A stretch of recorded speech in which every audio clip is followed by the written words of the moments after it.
You're listening to another episode of the Tennis Files podcast on the best fitness and sleep trackers of 2020.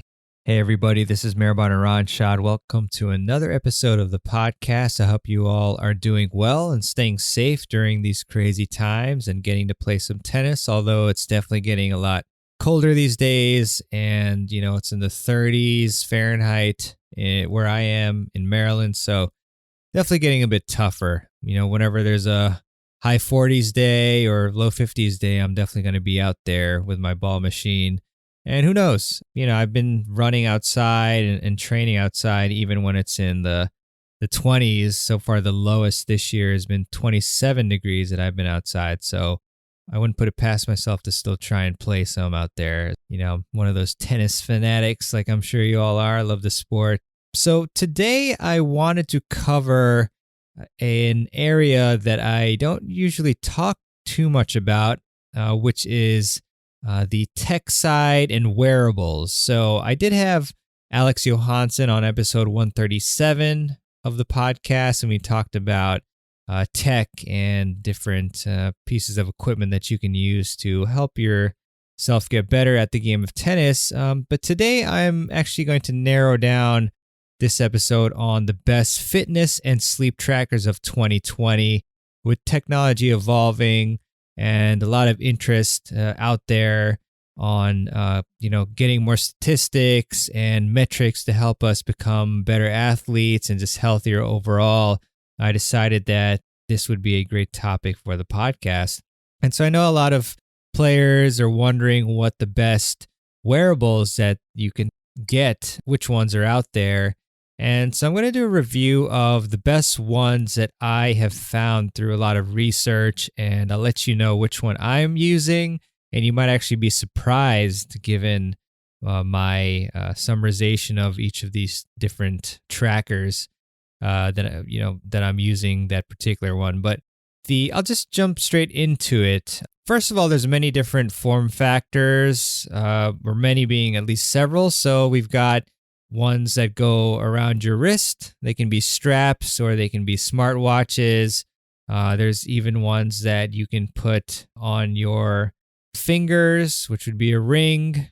Actually, I said several, but actually those are the two that are the primary ones that I'm going to be covering today. So the first one, which is a strap around your wrist, is called the Whoop strap. And that was actually suggested by Alex on episode 137.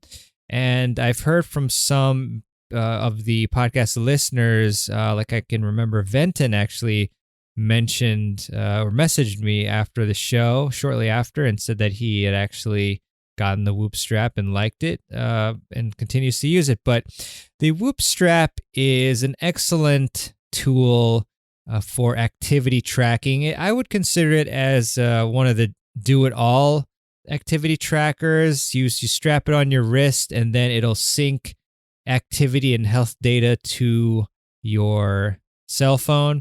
And it has a lot of great metrics that it tracks. It tracks heart rate variability, HRV, which first off, disclaimer here, I'm not a doctor, nor do I play one on television or on the radio or anything like that. Although I am a Juris Doctor of Law, but let's get back to the podcast. So anyway, HRV is basically the fluctuation in time between heartbeats. So let's say that two heartbeats occur 1.6 seconds apart, and then the next two heartbeats occur 1.7 seconds apart. So that fluctuation there, that 0.1 second difference is the HRV. So this metric is very useful in telling you when you should and shouldn't work out, when you need a rest day, and some other things, which, like I said, I'm not a doctor, so I can't really provide you with a super deep analysis, but it's a very popular metric that is only found on certain trackers, and fortunately, the Whoop strap is one of those certain trackers. And of course, the Whoop strap will track other metrics like heart rate and also your sleep data, very helpful, and gives you suggestions actually when to sleep and how long you should sleep, which I think is fantastic. It tracks your steps and your respiratory rate, Those are some of the main metrics that are very important that I found in my research. And the Whoop strap helps you understand what variables affect your recovery and your performance and how you're feeling. And the Whoop strap is best for serious athletes who really want to track their activity and get an edge. And more distinguished than from the others that I'm going to mention, what it does is it actually looks at all the data and then gives you these suggestions, like I mentioned, when to sleep, whether it's a good day for you to work out hard or for you to take it easier. And it also has this great community aspect where you can find other individuals who are using the Whoop strap and communicate and so forth. So that's a great aspect that, accountability, it's really, really helpful in keeping people going with their health goals. And so, the Whoop strap is excellent. There's a few things that you should consider. So first off, this one will probably be the priciest because it has a monthly charge. I'm not 100% sure how much it costs. It fluctuates. Sometimes there's sales and so forth. It's somewhere around $30 a month to $40 a month, something like that.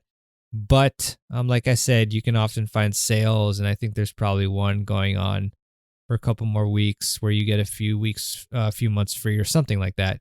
But I do consider this an excellent option if you're very serious about tracking your activity and your sleep and getting recommendations. It's great, and I was actually really close to getting this, but I did not get it, or at least yet.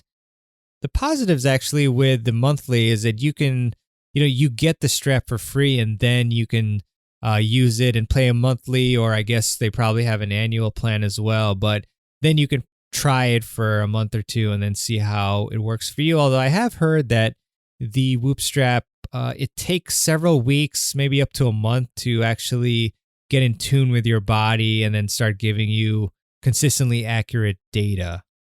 But an excellent choice for activity, sleep, and so forth. The next activity tracker here is the Fitbit. So the Fitbit is very good for a general wellness purpose. It's also, I think, the most affordable of the trackers on here. I've seen ones as low as $60. I've used the Fitbit before. They have a few different models, both in watch and just tracker form. So, not a watch, like a slimmer profile, but still around your wrist, and that still has numbers on it and certain information, heartbeat and all that. But some of the metrics that the Fitbit has on it are, some of them have GPS. It also tracks your sleep and is actually pretty decent at it.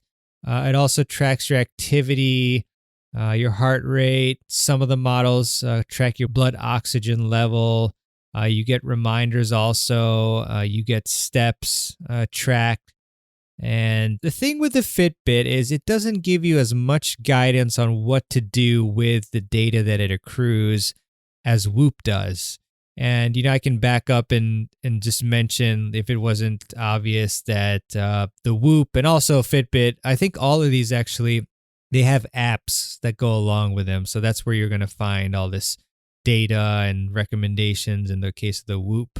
But yeah, so the Fitbit is good for general wellness, and it's not going to give you recovery scores and suggestions on, how hard you can work out and things like that, or like when you should sleep.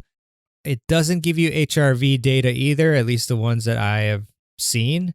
But I think the Fitbit is great. It's good if you want a more budget-friendly device to track steps, your heart rate, and other basic metrics.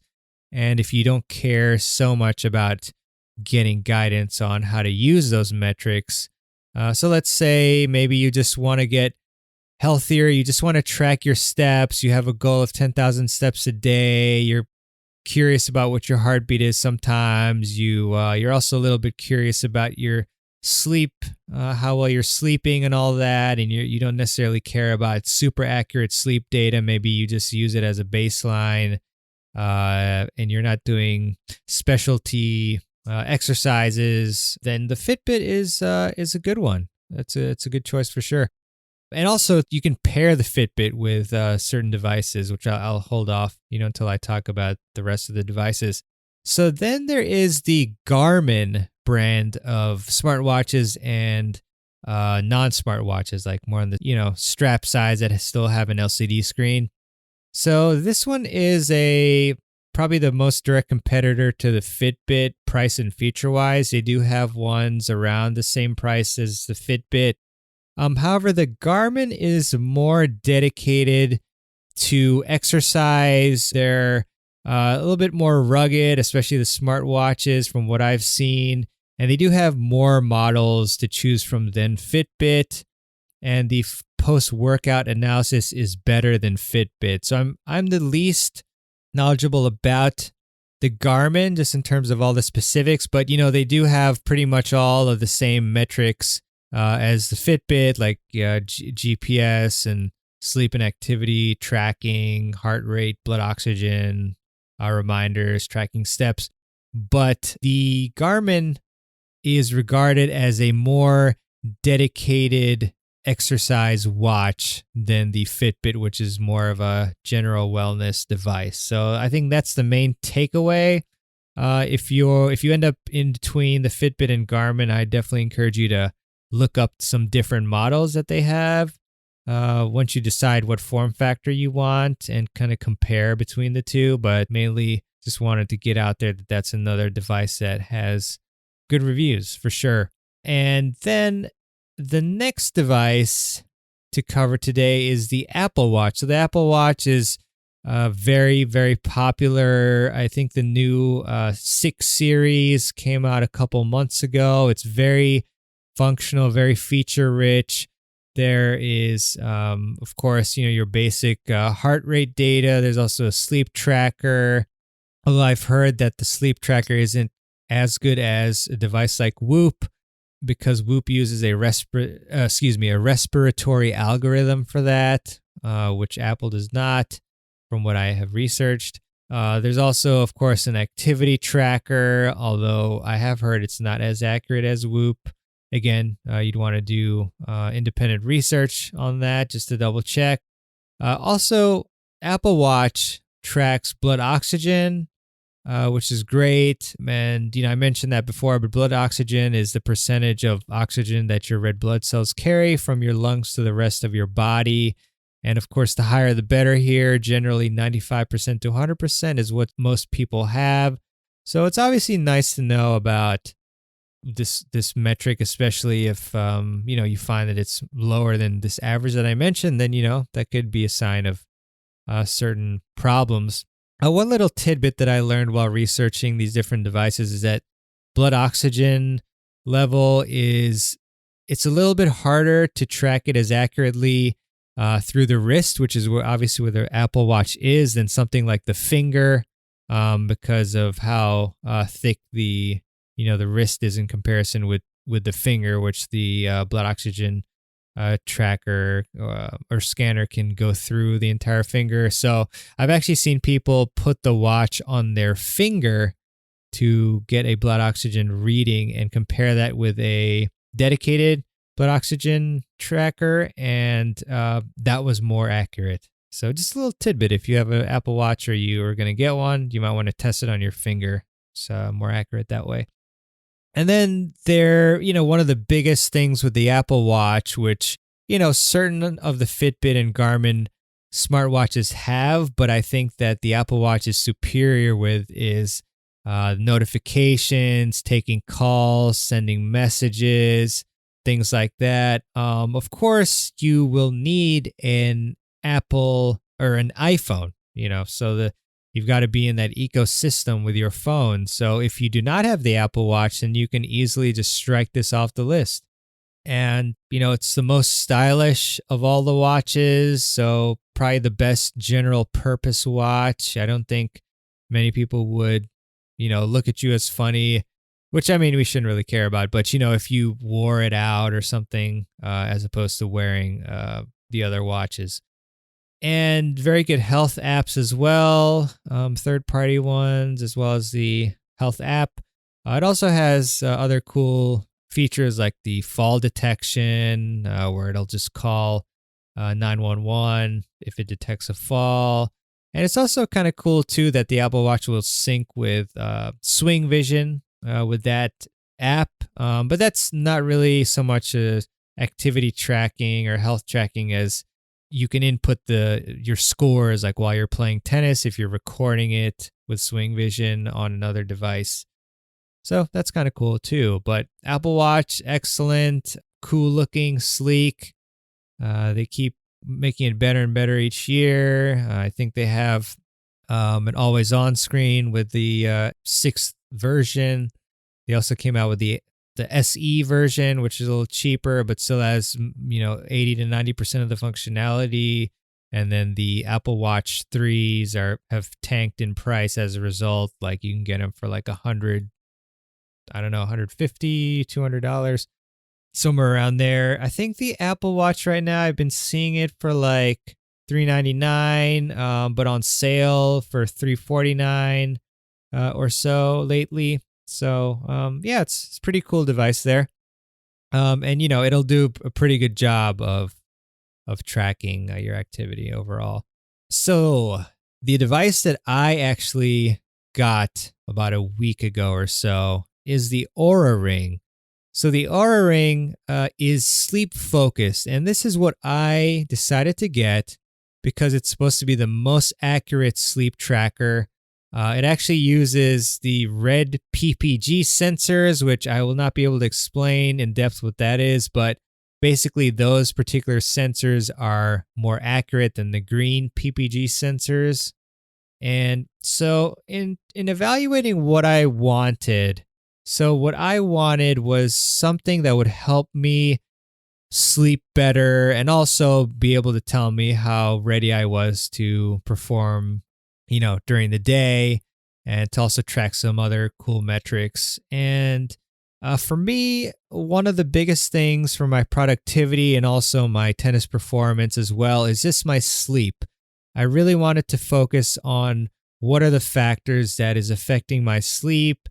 Is it having a drink later at night? Is it using my my electronic devices late at night? Is it what time I sleep, any other activities that I undergo, or maybe eating late in the day? Does that affect my score? So these are things that you can tag and then review your data. And so there's a lot of good data off that it tracks. It does track HRV, heart rate variability, your heart rate, the sleep data, your sleep time, obviously, your light sleep.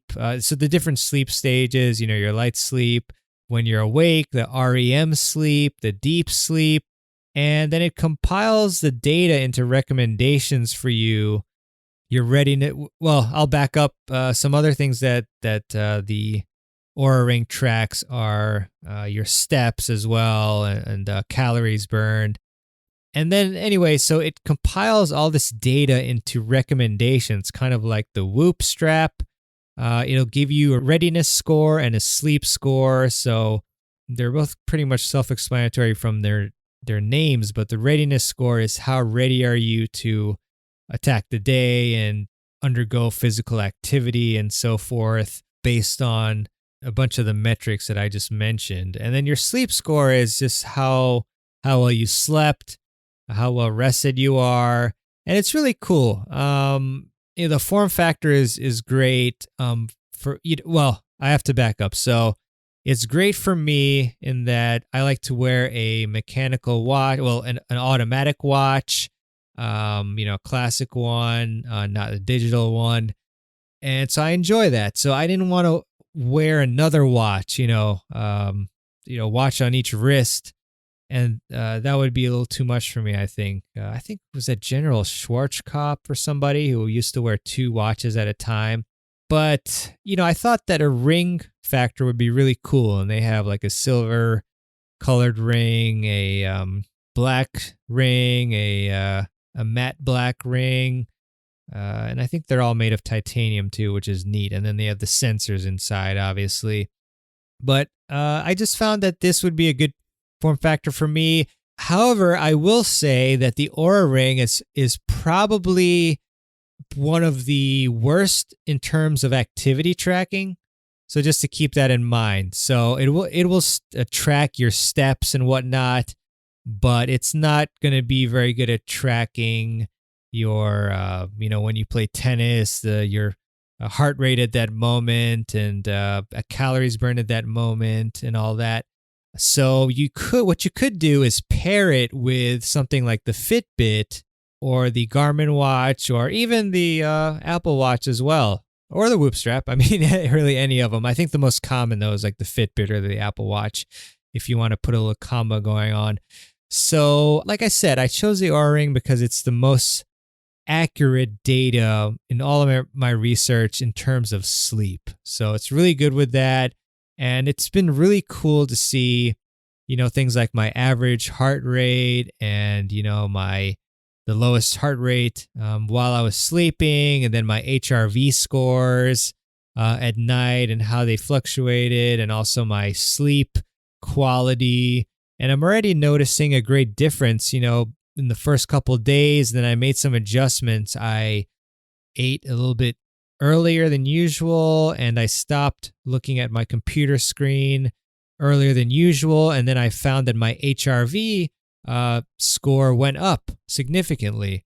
So that was a great thing that I discovered. And it's making me more accountable, giving me recommendations on what the best time is to sleep. And I know for a fact that if I sleep earlier and I follow certain other things like I just mentioned regarding my habits, then I'm going to get a better night's sleep, and then I'm going to be more well rested. So the key with these devices is that you actually use the data and then make some sort of change, or implement good habits and then reduce or eliminate your bad habits. So I am just focused on my sleep. I want the most accurate data. I thought the Ring looks cool, so that's what I'm using. I think at some point I probably will track my activity a little more seriously, and maybe use one of the other devices. I do still have a Fitbit that I can probably start using. But at this point in time, I'm just simply able to use my my iPhone, which actually, funny story, I've never had an iPhone until this year, but they're pretty good. Anyways, so I have my iPhone in my pocket, like usually when I'm walking or when I'm running and so forth. So it'll track my steps. And also the Ring will track my steps. I'm fine with that. I have been doing a lot of strength training recently. Honestly, I don't think any of the devices I mentioned are very good at tracking strength training. Maybe the Whoop would be the best with that. But it's very hard to track something like that. So I just simply input it manually. So there's an ability to just add in the Apple workout, and there's different types of workouts, and then you can put easy, moderate, or hard, and then the time, the duration, obviously, and then it'll give you an estimate of the calories burned. So that is, it's sufficient at this point in time. So with all these devices, and I should backtrack and, honorable mention to Samsung smartwatches. I forget the models, like I think the S3 and the Active or something like that. Like they are pretty good. And if you want like an Apple Watch, but you don't have an Apple device, maybe you have a Samsung Galaxy, I've had a few of those, pretty good phones, then maybe you check out the Galaxy smartwatches also, or instead. But yes, so a couple key points and interesting points as well. You want to use these devices as a baseline. So when I looked at some scientific articles, like basically, it's not like you're going to get 100% accuracy in terms of all these numbers, like the HRV and the blood oxygen level. You might, but usually they're not 100% accurate. So the best thing to do with the data is to use them as a baseline. And what I mean by baseline is like, maybe the numbers are correct, maybe they're a little bit off, but you use that and then you change your habits, and then you see, are my numbers going up? Are they going down? And that's really what's going to help you the most is establishing like, okay, my HRV is usually around the 50s, but lately I've been sleeping much earlier and eating better, and then now my HRV has risen to 57. So that's a good thing. Or conversely, I've been partying. It's hard to party these days, except by yourself, really. But I've been drinking late at night before I go to bed, and my HRV used to be an average of 50, and now it's gone to 42. So okay, that means I better stop doing that. So this is what I mean by using the data as a baseline. One interesting point here. I don't know if you really care that much about like electromagnetic radiation. I don't know if I'm using the correct term, but basically radiation, Bluetooth, all those things. EMF is what they tend to call, this type of issue. So some of these devices require constant use of Bluetooth, and we're not sure about the effects of it on humans. I think there's been some studies where like rats have been affected by constant exposure to EMF radiation, Bluetooth waves, and all of that. So I know, and this is kind of partly why I also got the Oura Ring. You can turn off Bluetooth on the Oura Ring, where you cannot turn off Bluetooth on the Whoop strap or on the Fitbit. So these devices, they're just constantly searching for something to connect to. And, another weird thing, and, just because I'm telling you like what I found doesn't mean that you have to take this as gospel. And like I said, I'm not a doctor except of law. But, I was thinking about getting AirPod Pros, and I saw this video where this person tested the EMF radiation, and the AirPods had the same amount of EMF radiation as a microwave, like putting that detector right next to the AirPods Pros, and then right next to the microwave. So that kind of got me started on just being curious about whether, how much these devices are emitting, and if you can turn off the Bluetooth on these devices. So you can with the Oura Ring. You can't with the Whoop strap or Fitbit unless something has changed in the last hour from what I've seen. You can turn off Bluetooth on the Garmin Vivo Smart for sure. And I'm not sure about their other models. And then the Apple Watch, you will have to check. I think you may be able to turn off the Bluetooth, but the thing with that is you lose a ton of the notification and other features, like if you turn that off. So with the Oura Ring, what I actually do is I turn off the Bluetooth, and then each morning while I'm eating breakfast, I put it back on the charger, and then it auto connects and syncs the data with my phone. So it can keep the data for, I think, several days at least, without connecting to anything inside the ring, which is great. So that way I don't have the Bluetooth on while I'm sleeping.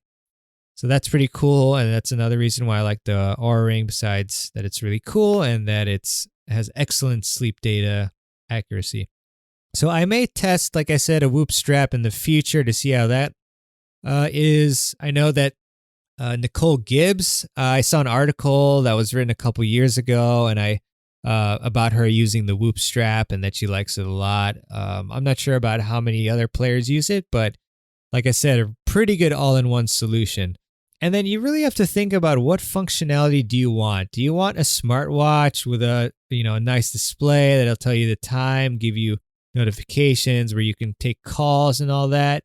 Or do you just want a straight up tracker, an activity tracker or a sleep tracker or whatnot? So that'll help you instantly eliminate at least half the choices out there. Form factor is really important in your decision. Like I said, I was looking for something sleek and not another watch. So that was pretty much either like a Fitbit or Garmin that wasn't a smartwatch, or the Ring, the Oura Ring. And that's why I chose the Oura Ring. However, I have to take the ring off when I'm strength training. I don't have to take it off, but it's more comfortable without having the ring on my fingers when I strength train or when I play tennis. So like I said, I just input that manually later. The estimate works out for me for now. And yeah, so, if you really want to play tennis and have a wearable, then go for the Whoop strap or one of the smartwatches or non-smartwatches. All right, so here are my recommendations. I have different recommendations based on what you're shooting for. So if you want a budget-friendly, simple general health and wellness tracker that'll track your steps and your heartbeat and your sleep pretty solidly, then go for the Fitbit. And like I said, several different models. You should check them out and see which one fits the bill for you. If you want a serious activity tracking device that will help you change your habits, give you recommendations on when to work out and when to take it easy, when to sleep, and you're willing to shell out, a monthly, then the Whoop strap is an excellent option. A lot of serious athletes are using the Whoop strap. If you want, focus heavily on your sleep, just like I am, and trying to improve that and figure out what impacts your sleep and, positively or negatively, and to improve it. And as a result, to have a more productive day and better performance, then the Oura Ring is excellent. And also, if you like to wear rings, if you want a feature-rich device, a smartwatch that's within the Apple ecosystem, and you want a cool, sleek-looking watch, and you have an iPhone, the Apple Watch is the way to go, for sure. And then if you want a rugged, sports-oriented watch, and you're not in the Apple ecosystem, although you can be, then the Garmin brand of smartwatches and trackers. I guess tracker isn't a watch, but, if you just want to concentrate only on exercise metrics, the Garmin can be a good choice for you. So that is it. I hope that you enjoyed these recommendations and that it just, jogged your mind about some of the choices out there.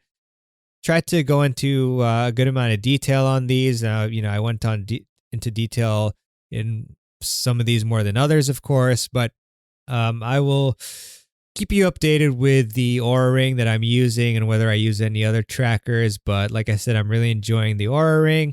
And I will leave links on the show notes page at tennisfiles.com/177. And you can also access all the podcast episodes on tennisfiles.com/podcast. Yeah, just pick your form factor, pick your functionality. What do you want to concentrate on the most? You can either choose an all-in-one device, or you can pick two of them if you want to have one that's optimal on like sleep, for example, and another that's really good on activity.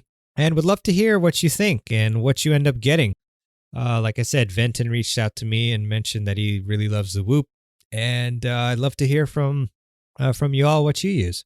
All right. Well, I would like to leave you with a quote, as I often love to do at the end of the show. And this one is by Oscar Wilde. And Oscar said, "Experience is simply the name we give our mistakes." And I love this because in order to succeed, you need to constantly be experimenting, trying, pushing yourself outside your comfort zone, and then you're naturally going to make mistakes. And that is experience, and that is gaining knowledge, and that's taking action. And these are all the hallmarks of a great and successful and courageous life. So excellent quote there, if I do say so myself. And I would really appreciate it if you enjoy the Tennis Files podcast and if you feel like you've benefited from it, to leave a review for the Tennis Files podcast. And you can do that at tennisfiles.com/Apple Podcasts, or you can also do it on your favorite podcast app that you use to listen to the show. But Apple Podcasts, I just find it to be the most helpful in terms of helping the podcast visibility.